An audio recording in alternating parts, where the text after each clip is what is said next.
Uh, testing, testing. 1, 2, 1, 2. I think my mic's working. I believe it's working. Uh, let's move this somewhere like right here. Does this work? This works. All right. What's up, everybody? It's Kalinsky. Uh, I decided that I think I'm gonna start making videos again. Except I'm gonna be making them on the powder toy because I finally got the fans in for my computer. Um, you may or may not be able to hear them right now. It's kind of just like a little hum, but basically my computer's getting properly cooled now, so I could record and hopefully it comes out good quality. Uh, I'm gonna be starting a small little series here on the channel where basically I'm gonna teach you guys how to build electronics in the powder toy, which is this beautiful game right here. Um, I could also show you later on. I'm not gonna do it right now. How to actually get this game, uh, because it's a pretty chill game. It's a pretty good game. I'm also sick. I'm getting over being sick. I have medicine, so I won't be too sick for very much longer. Very much longer? That is a real sentence, right? That that does I think that makes sense. I don't know. I'm pretty sure that is a real sentence. Regardless, well, let's get started. Um, I feel like there should have been an intro there. There is no intro, guys. No intro. Stop waiting. To get started, um, here is your electronics category. Sorry, I felt something on my face. Um, here's your electronics category. In the powder toy, you have a bunch of categories. You have walls, electronics, powered material, sensors, force, which is basically like a. We'll get into a deep dive later, but basically, it's the things that are able to manipulate how the world works. It could be really, really useful, or it could be completely obsolete depending on what you're trying to do. Explosives explains itself. Gases, it's just anything that's in a gas state. Let me turn this on. It's just a gas. Liquids, self-explanatory. Powders are all of your powders down here. A lot of people don't use them, like powder silicon. You can make stuff with it. There are chemical reactions that you can do, but unless you're specifically trying to make a save where chemical reactions are a big part, you don't really use powders often. Or decorative. A lot of people use sand and like concrete and salt to make landscapes. Solids, just the load of different solids in electricity making, um, including power plants. Plants. I'm going to include power plants. You're going to use rapid heat conductor, so we just call it heat pipe, or heat, depending on who you talk to. I personally call it heat pipe. So there is your heat pipe, there's filter, which is really, really useful if you get to subframe or just filter technologies. Um, you have your stuff like why'd I get rid of that? You have your stuff like breakable metal and titanium, quartz, just a bunch of different solids. But in all reality, in electronic making, you're most likely going to be using breakable metal for some things that you don't want to use regular metal for, uh, filter and heat pipe. Then you also have radioactive, which are all of your radioactive elements or exotic elements. There are exotic elements in this game, Warp displaces other elements. Let me get something to show you guys. Not that. That's gonna break too easily. So just a block of titanium. If I place some warp right here, it starts to displace the particles. Singularity will basically just eat through anything. And antimatter does the same thing, except it dissipates a lot faster than singularity. And it also creates negative pressure. Oh, wait, they both create negative pressure. Never mind. I don't think this one makes heat. Yeah, it doesn't make heat, while singularity makes a lot of heat. Um, your special category. Uh, really, portal is all you're gonna be using. Convert works too. Um, Other than that, you don't really use very much here. Maybe some void every now and then. Game of life, hardly ever use it. I honestly cannot remember the last time that I touched this category. Um, really, all you do is you could just play around, but it starts to lag your game and stuff. Um, Tools, you will be using the property tool a lot, and I'm gonna teach you how to use this tool. But you will be using it a lot. Also, with the property tool, the last input that you had does save between games. So if I close this out and reopen it, it will open up with all the save data. It's all the same. Favorites. I'm not gonna go into how to favorite stuff, and if I do, it's gonna be later.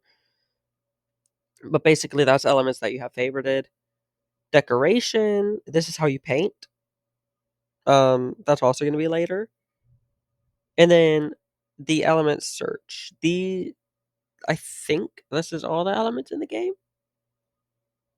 I could be wrong. Pretty sure I'm wrong because I'm pretty sure there's a lot more than this. Um, yeah, no, there's a lot more than this. Not every element is going to be displayed here, but it is all there. You just have to search it. Like, let's see if I could find heat pipe.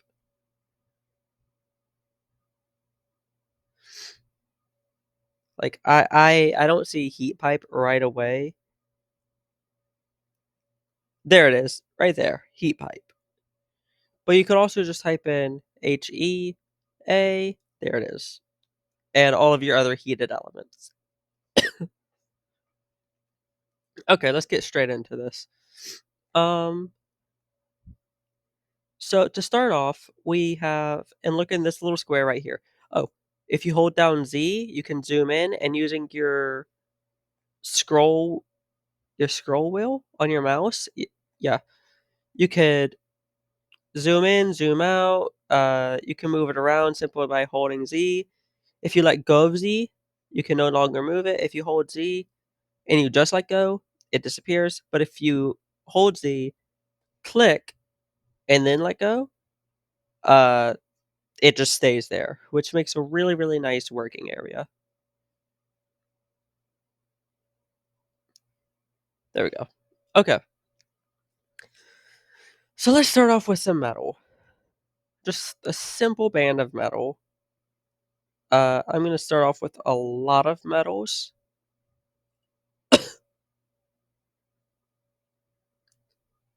And each one of these metals have their own property. That yellow one is not actually a metal, but it is a wire and it is conductive. So that's why I included it. In the solids, you also have gold and titanium.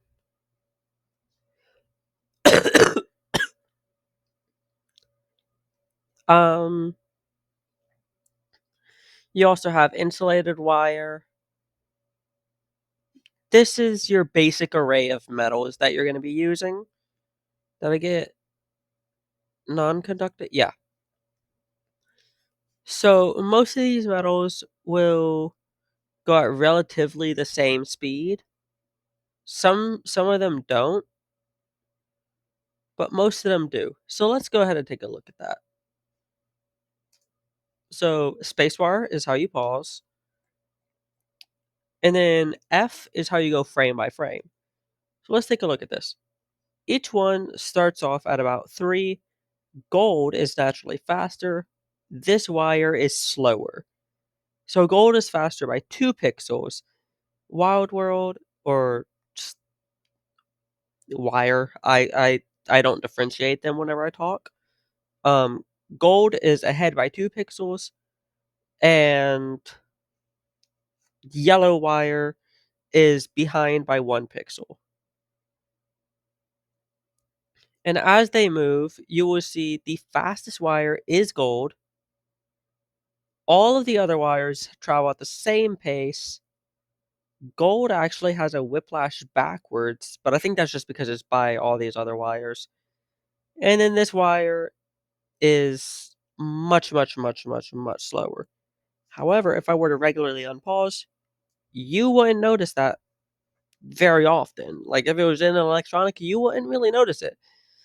And for this wire specifically, Wild World, you will only really be using it in logic gates or logic components. So it's going to be in a very, very, very small amount.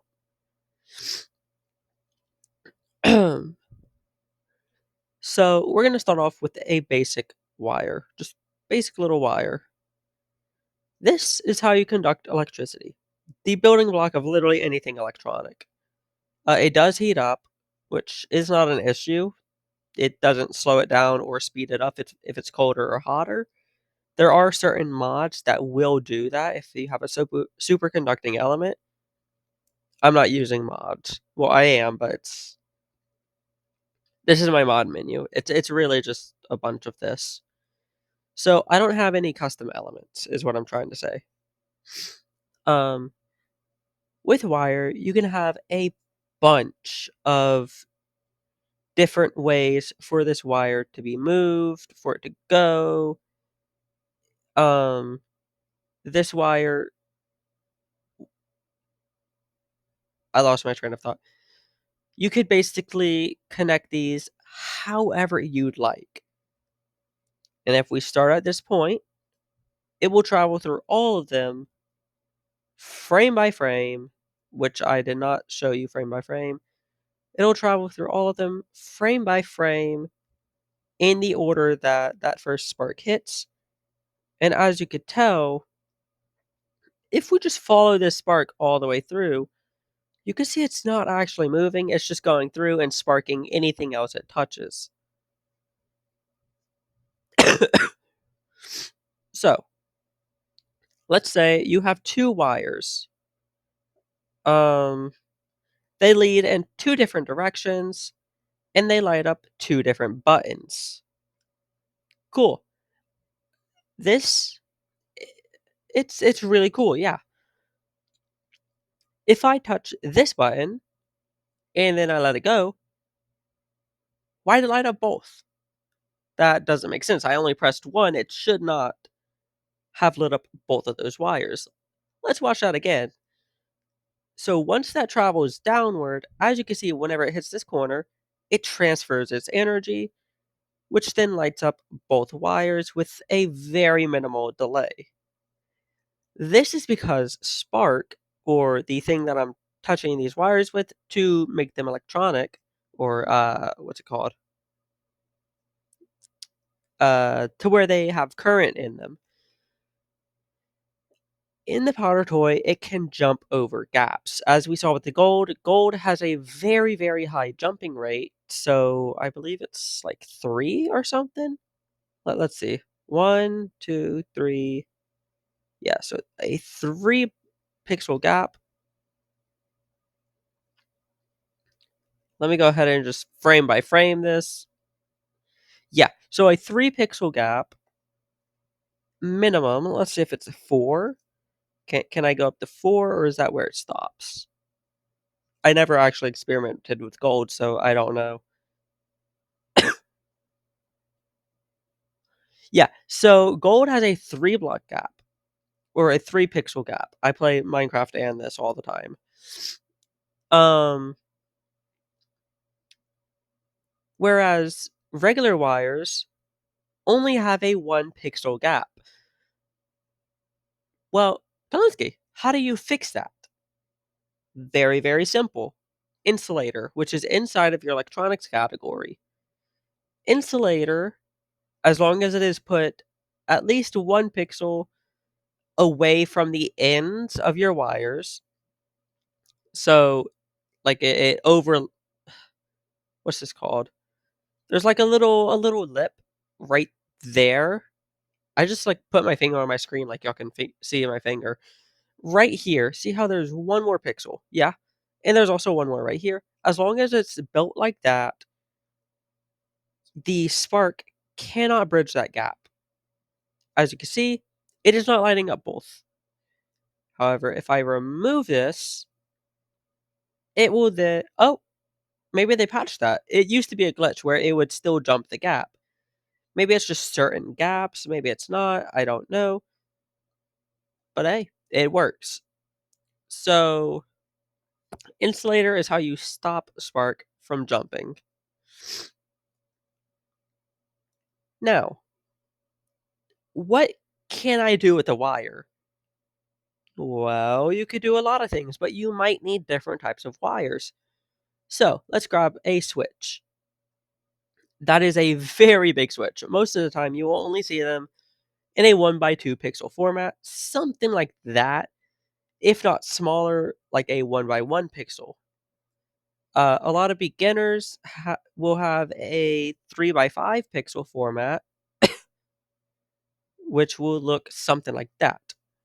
But for the purposes of demonstration, and you may be watching this on a phone where that block is extremely tiny, I'm going to be using this big block. So you are going to want to take type P silicon. Type P silicon will turn anything on. It will switch it into a on state. Um, or if you're using like binary, it would represent a 1 instead of a 0. I guess. Basic way that I could describe it. So we're going to put that right there. And we're going to put some type N silicon right there.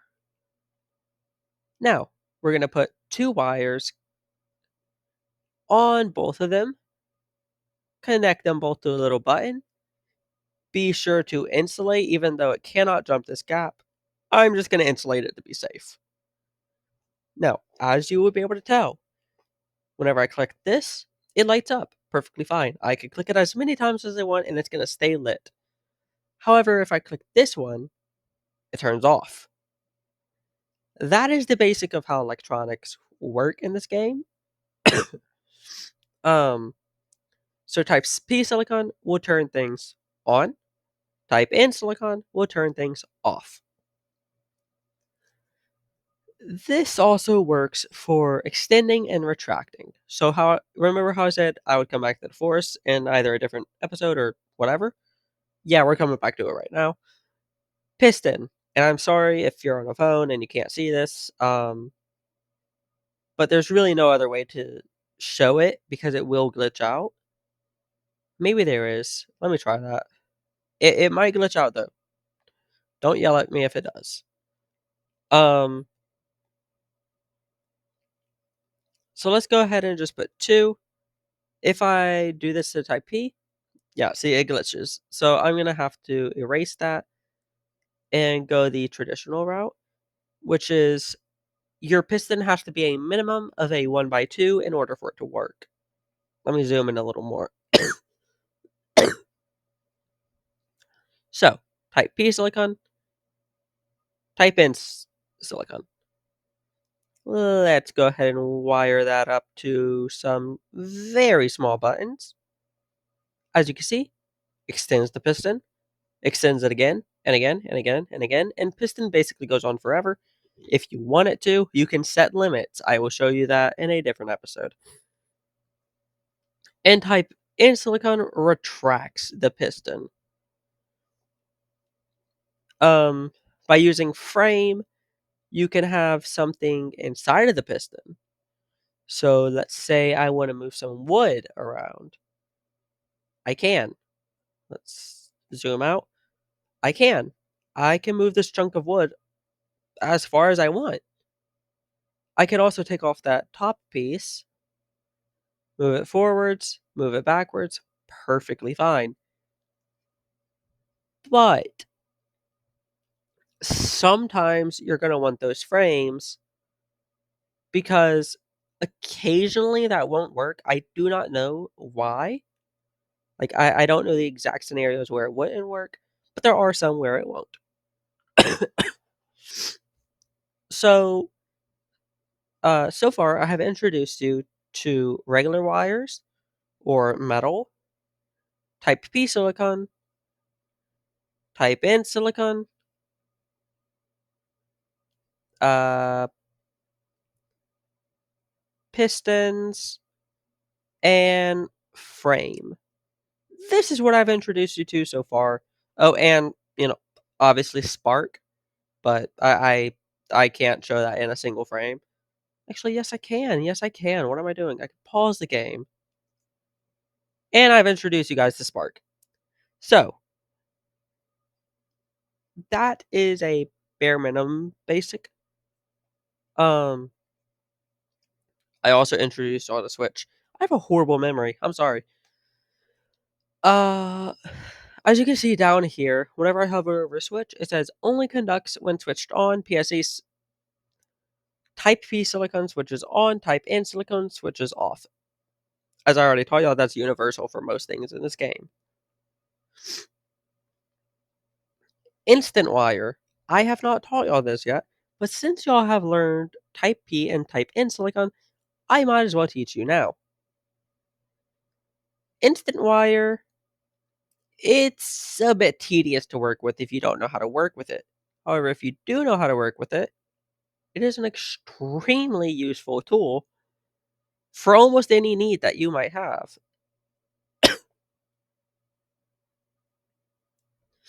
Um, so let's place some Type N silicon on the ends here. Wait, I am missing one wire to eliminate one variable. What if you have a metal going to a type P?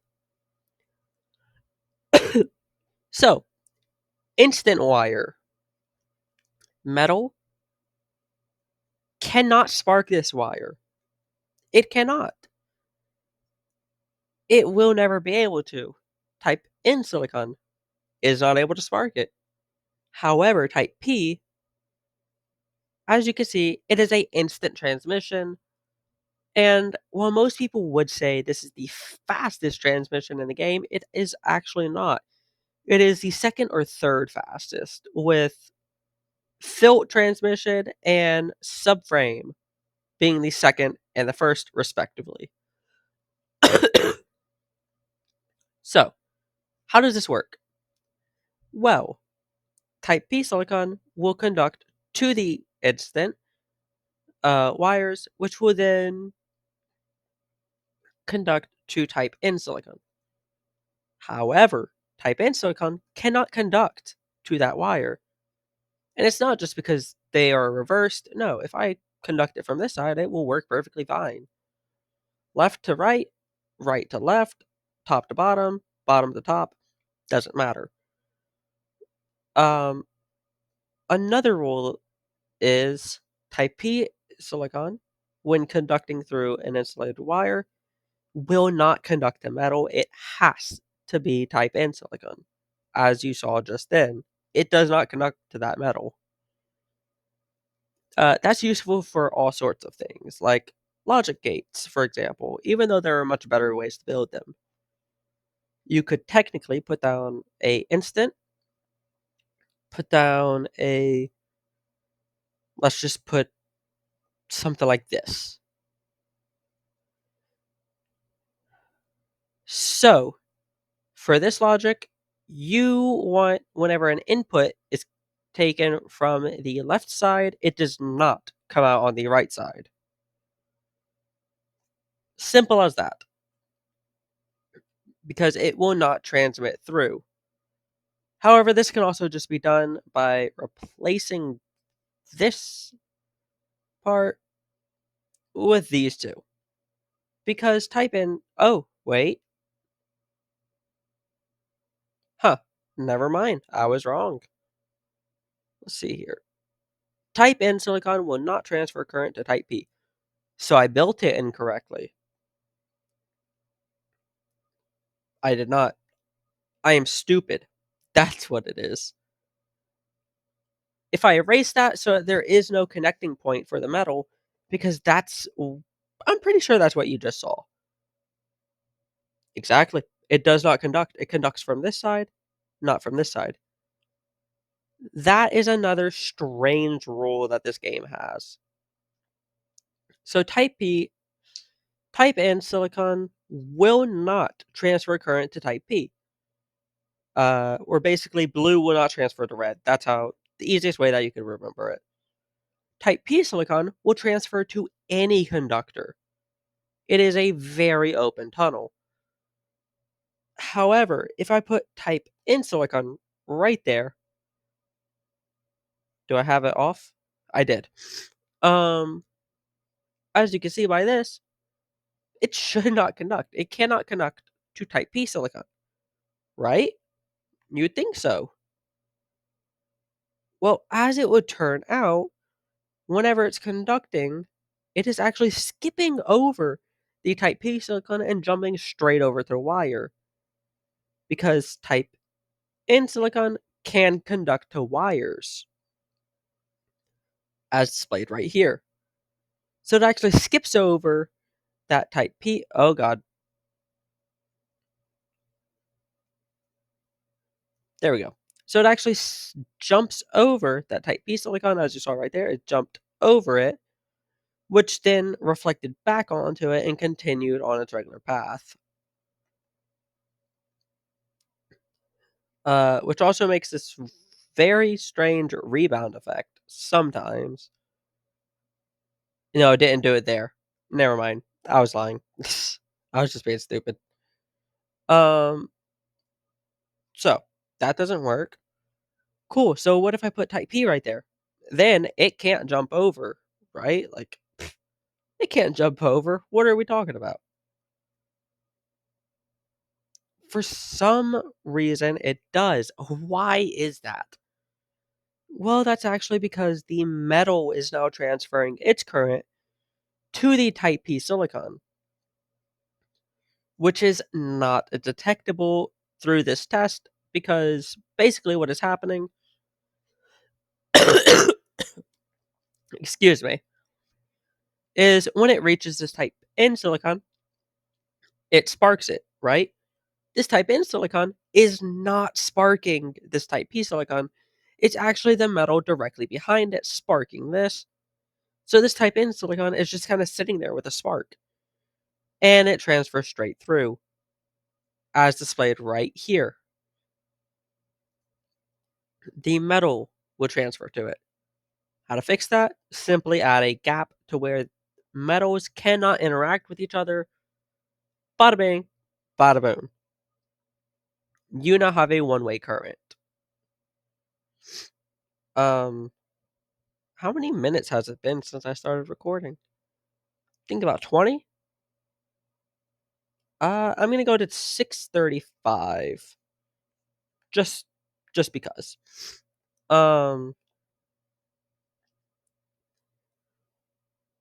so we discussed how switches work, how pistons work, the basics of conduction, and how do you make a one-way wire or one-way logic gate. What can you do with this knowledge? Unfortunately, not very much as of right now. Um, However, as you will come to see, there is a lot that you could do whenever you get to the next stage of your knowledge. Let me go ahead and go to one of those right now. I know I have it somewhere. It's somewhere in here. All right, I'm just gonna go to mine like this. These are a bunch of computer components. Let's pause it so that I stop lagging. Uh, Once you learn a little more in depth, you can make a bunch of cool little computer components. Um, like right here, the Type P silicon sparks on this switch. The Type N silicon will spark it off, which is right here.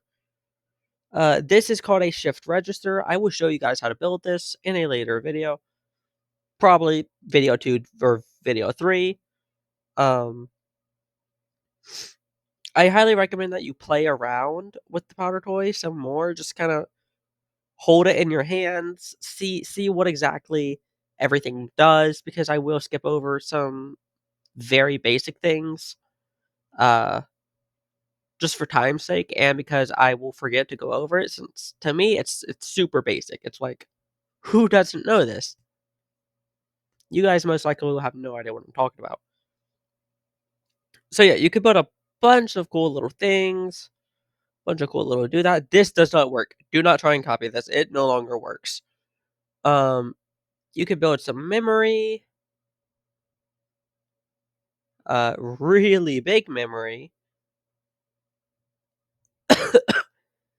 and in the powder toy, here's the cool little thing. It is very analog computer, if you know what I mean. Each one of those little spaces is a single bit. Not a byte, not a gigabyte, 1 bit, a 1 or a 0. So here's 1 byte. It is 4 bits. Um, and I'm saying that so meticulously because YouTube will probably say, "Oh, you're saying the B word." No, it's just computer terminology, and I slur my words sometimes. This, oh my god, that voice crack was horrible. This is 3 bytes. This is 4 bytes. This is another 1 byte, but smaller, more compact. This one was made to look like a USB stick that I had at one time. Um, Processors, these are my old processors, so they don't really process much, they just relay signals. My relay processors are also here. They do the same thing. I don't know why I named them differently. Uh, Maybe this one's more intelligent or something? I don't know. This was a processor, this one right here. And then test just to show y'all, this is what my this isn't even a processor. This is just a little en uh, encoder and decoder. This is my new processor, what it's gonna look like. And these are some really, really tiny logic gates. But let's stop looking at my stuff. Let's go and look at just regular things.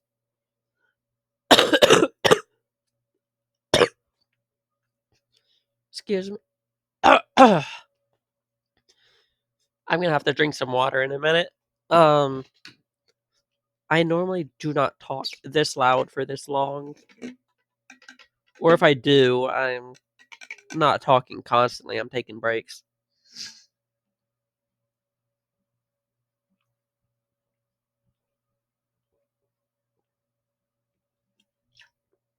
Ah, good old dihydrogen monoxide. Um, so this is one of the fancy, one of the fanciest computers on the powder toy. I'm not even gonna start talking about it. All you need to know is it is extremely fancy with working screens, working processors, working everything. I cannot begin to explain how this computer works. But basically, this is subframe. All of these little components are subframe. So if one of these break, the whole computer breaks. I'm pretty sure that's a processor. I think. I'm just gonna break a hole in it. Boom. Everything stopped working except for this. This is still working. But basically everything stopped working, and if I get rid of this is what we call stacking. Stacking is just where you put a lot of components on top of each other, which I would teach you guys how to do in a really, really, really later video. Um, a lot of people build a lot of really cool stuff like this. Uh, what's this? This kind of stuff. It's a really cool just environment, a really cool community. There is a Discord community. I will link that down below. Uh, but yeah, this is basically the game. So let's go back to no, I do not want to exit the game. Let's go ahead and just do a quick recap. Metal is your most basic wire. If you put two metals too close to each other, they will conduct to each other. You could fix this simply by adding some insulator in between the two. If you have a metal wire and another metal wire, and you put some type P silicon and some type N silicon, you will make a simple one-way gate, where one of the wires will conduct to the other, while the other will not. You could do the same thing with insulated wire, except you do not need regular wire for this one, where type N silicon will not transfer current, type P silicon will instantly transfer it over. We also learned that type P silicon and type N silicon, if used on a piston, or I'm going to copy and paste that, put it right there, or if it's used on a switch, type P silicon will turn the switch on. For a piston, it will, oh, well, it hopefully, that is a frame. Very big mix up, because they are like the exact same color. If used on a piston, it will extend it. Type in silicon on a piston will subtract it. Type in silicon on a switch will turn it off. Oh lord, I don't know what that was. I think that's just about it that I'm gonna do for this video. Um, if I see enough people go to this video and I don't know, if this video gets enough views, then I will make a part 2. If it doesn't, then I won't, and I will, try to record something else, something a little more interesting. Uh, I'm not gonna set a goal or anything. That's stupid. Um, but if I see enough people are entertained by this, and enough people are, uh, they enjoyed this, then I'll definitely make this into a series and explain every little detail. I will go into how to make computers and logic gates and switches and all of that. But for now, I think that's all for today. Uh, yeah. I don't know how to do outros. I haven't done one in a minute. I guess I could just end it suddenly. You know what? Let's make it a fun outro. Smiley face. And then I'm gonna spark the smiley face. Why did it not spark? There we go. And as soon as it hits there, outro.